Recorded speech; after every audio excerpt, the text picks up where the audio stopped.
Écho du palais dans ces journaux. Rendons-nous au tribunal de paix de Kinshasa-Ngaliema où cette juridiction est appelée à départager deux parties en toute équité pour une paix sociale.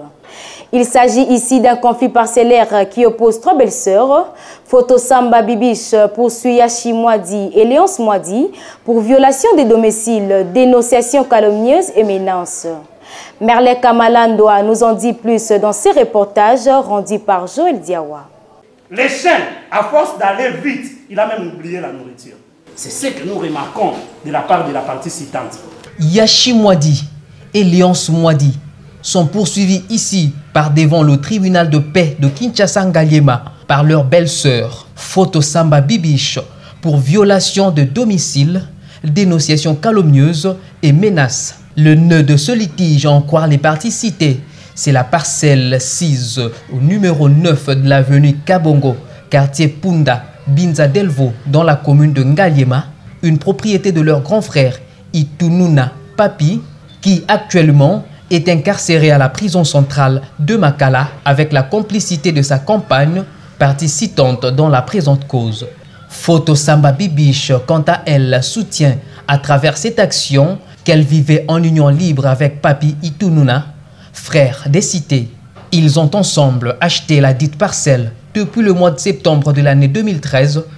La citante Photo Bibiche affirme en outre que dans le but d'assurer la bonne survie de leurs enfants, les deux auraient décidé de mettre cette parcelle au profit de tous les enfants, mais avec préférence de faire la mutation au nom de leur fille Itununa Ntsanga Christivi, d'autant plus qu'une fille pourrait garder les liens familiales, a-t-elle argumenté. Photo Samba Bibiche confirme par sa citation directe que c'est elle qui gardait tous les documents relatifs à la dite parcelle, mais c'est plutôt son mari Itununa Papi qui allait payer les factures de la Régie des eaux et de la SNEL, et ce, depuis 2014 jusqu'avant son incarcération. Elle s'est dit être surprise de voir les citer, ses belles-sœurs, qui selon elle, sont des personnes dépourvues de toute qualité et de droits, mais venir réclamer la propriété de la dite parcelle depuis le mois de février de l'année 2021 en proférant des propos, des menaces. Des accusations fantaisistes et montées de toutes pièces à en croire les cités qui accusent leur belle-sœur d'avoir d'utiliser la malice pour vendre la parcelle de leur frère qui est en prison. À l'audience de ce jour, après s'être déclaré saisi à l'égard des parties et passé à l'identification des cités, le tribunal accorde la parole à la partie accusatrice qui s'est dit ne pas être prête pour procéder et sollicite une remise en vue de compléter d'autres pièces au dossier. Une demande qualifiée de fuite en avance. Les avocats des cités qui sollicitent du tribunal de procéder à l'instruction car ayant quelques préalables à soulever. Une position soutenue par l'organe de la loi. Nous proposons à ce que le tribunal puisse procéder à une brève instruction. Ensuite, s'en viendra une remise. Et au cours de cette brève instruction, la partie qui était citée pourra déployer ses préalables. Le tribunal tranche dans sa souveraineté et procède à une brève instruction et accorde la parole à la défense pour présenter ses moyens. Au regard des faits qui sont portés sur les cités ici présentes, il y a lieu de procéder par une brève instruction et que la demande faite par la partie citante interviendra ultérieurement. Et donc la parole est accordée aux cités afin de pouvoir présenter leur préalable. Les avocats des cités soulèvent l'exception d'obscurité de libellé. Selon cette partie, l'exploit n'est pas intelligible et les met en difficulté de comprendre très exactement ce qui est reproché à leurs clients. Il y a des cités, vous les avez identifiées. On dit qu'ils sont partis déguerpir, ils ont proféré les menaces ainsi qu'à l'endroit des enfants. Qui sont ces enfants? Nous ne savons pas. Et dans les deux cités, en proférant, qui des deux a proféré? On ne sait pas. Je suis en train de développer l'obscurité dans les libellés, obscur et libellés.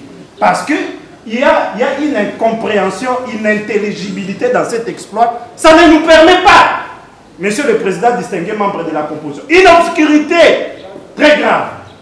Bon, il a proféré à l'endroit des enfants. Qui sont ces enfants? On ne sait pas. Les deux ont proféré des menaces, mais les deux là, il s'agit de qui? Parce qu'il y a des cités qui sont identifiées. Qu'est-ce qu'ils ont dit concrètement? Nous ne savons pas. Ceci nous amène maintenant, votre honneur. Vous savez qu'une citation directe qui ne permet pas au prévenu de connaître la nature exacte des faits dont il est appelé à répondre et qui oblige les juges que vous êtes pour circonscrire sa saisine de se baser à tort à certains éléments étrangers violent l'article 57. Parce que maintenant là, vous serez en train de raisonner à la place de la partie citante. Mais vous avez parlé des enfants à qui on a proféré les injures. Il s'agit de quels enfants? Maintenant là, nous commençons à suppiter. Nous sommes en train de suppiter. Il s'agit de quels enfants? Il s'agit de qui entre les deux? Parce qu'on est en train de dire. Et ça ne nous permet pas. Tel n'est pas le cas pour la citante qui, par son conseil, parle d'une mauvaise foi de la part du cité. Nous disons peut-être que c'est les deux cités, par l'entremise de leur conseil, n'ont pas voulu bien voir la situation directe. Mais nous avons dit, il y a certaines pièces que nous avons estimées prestigieuses, que nous voulons verser dans les dossiers. Et nous avons les comprendre un peu, monsieur le Président. Donc, ils ont refusé de nous accorder la remise, mais ils cherchent à comprendre si on est propriétaire par rapport à quoi. Donc c'est un peu compliqué par rapport à cet argument des choses. On dit, tantôt on dit en préférant des enfants, non, des enfants de M. Papi avec la citante. Et quand on cherche déjà à beaucoup savoir, quelque part, on vient en quelque sorte escamoter l'instruction. Alors, pourquoi alors il y a instruction dans un dossier, M. le Président? Donc, en pleine instruction, nous allons chercher à savoir comment est-ce que les choses se sont évoluées, qui a fait quoi, qui a fait... L'organe de la loi a quant à lui estimé que ces moyens préjugent le fond et se remet à la sagesse du tribunal. Le tribunal, après avoir entendu les parties, décide de prendre ce moyen d'obscurer libelli en délibéré pour se prononcer dans le délai légal. Affaire à suivre.